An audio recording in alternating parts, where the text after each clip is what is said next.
Gotten a queue number for a BTO that's located in the prime location? First, it feels like you have struck the lottery. But after reading more into it, you might be thinking, should I proceed? In contrast to normal BTO, the minimum occupation period for the flats that are launched under the prime location public housing model, also known as PLH, is 10 years. On top of that, subsidy clawback is applicable when you resell your flat in the open market for the first time. So, should you proceed?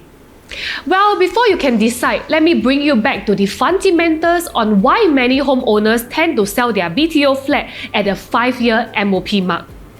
The reason is simple. Because prices of BTOs are almost guaranteed to be one of the highest at the 5-year MOP mark due to two major factors.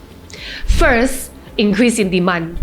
In order to be eligible for a BTO, at least one of the applicants for the flat must be a Singapore citizen, and at least one other is a Singapore citizen or a Singapore permanent resident. Their combined household income must not exceed 14,000. However, when a BTO reaches its 5-year MOP mark, not only is there no income ceiling for buying a resale HDB, there is also an influx of demand coming from SPR households. As demand increases, price therefore increases. And the second factor, alignment of sellers and buyers' mentality. Put yourself in the shoes of a resale HDB buyer today. Would you be more willing to pay a premium for a 5-year-old newly MOP flat or a 30-year-old resale HDB flat? Chances are you will be willing to pay more for a newer flat because this is a buyer's mentality. On the other hand, sellers have the mentality of wanting to sell high. I mean, who wouldn't? The average waiting time of a BTO project is about 4 to 5 years, plus another 5 years of minimum occupation period. Can you blame BTO owners for wanting to sell above their purchase price? Therefore, at the 5th year mark of a BTO, sellers and buyers' mentality tend to match. Sellers want to sell high and buyers are also willing to pay high. Think about it, this may not be the case for older HDBs. Sellers of older resale HDB would still want to sell high, but buyers may not be willing to pay high. In a nutshell, price points of 5-year-old BTO flats are guaranteed to be high due to increase in demand from SPR households and alignment of sellers and buyers' mentality. These two driving forces are unlikely to be affected by external market conditions, such as the current high interest rate environment. Prices can be very uncertain after the 5th year MOP mark because it can be influenced by external market conditions.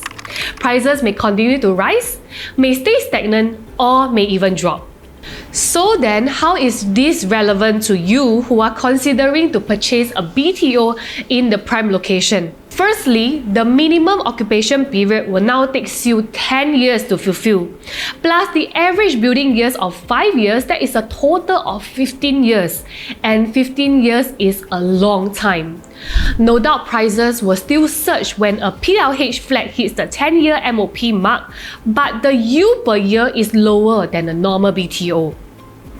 If you have the intention to upgrade to a private property after the disposal of this BTO, chances are you might be outpriced in the private sector. In the past 10 years, HDB resale prices have gone up by only 22%, whereas prices of non-landed private residential properties have gone up by over 60%.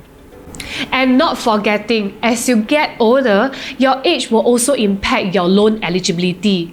The older you are, the shorter your loan tenure, the higher the monthly installment payable, and the higher the required monthly income. Secondly, if you're thinking of making a windfall upon the sale of your BTO, think again. Do you know resale buyers of PLH flats must have the same profile as those who are applying for BTO?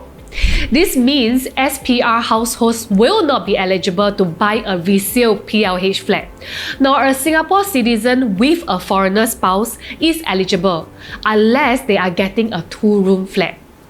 While there will still be demand for PLH flats in the open market, capital gains will be curbed as the income ceiling of 14,000 still applies to the resale buyers. Subsidy clawback is also applicable, although the current percentage of clawback is not massive as compared to a potential six-figure gain.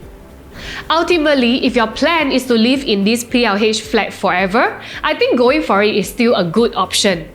But if there is ever a chance you might want to upgrade to a private property in the future, you should seek professional advice from consultants like myself to map out the alternate routes you can consider before you decide whether or not you should proceed with this purchase. And that's all I have for this episode of Ask Joy. I hope you enjoyed this short sharing. I will see you in the next episode.